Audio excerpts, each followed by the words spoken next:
njerëz më të lartë në xhennetin Allahut Azza wa Jall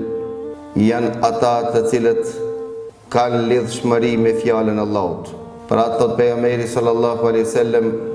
lexuesit të Kur'anit Kerimit në ditën e gjykimit i thuhet lexo rrjedhshëm siç lexoshe në dunja, nga se pozita yte do të jetë tek mbarimi i ajetit të fundit. Dhe thot pejgamberi sallallahu alaihi wasallam,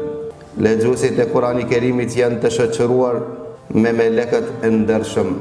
e vepruesit dhe lexuesit e Kur'anit Kerimit janë njerëz e veçantë të Allahut. Pra nëse dojmë të jem të mëdhej, nëse dëshirojmë që të jem të afërt tek Allahu Azza wa Jall, nuk ka rrugë më të mirë dhe nuk ka rrugë më të shpejtë që e lartëson njeriu më shumë se sa lidhshmëria e njeriu me fjalën e Allahut Azza wa Jall.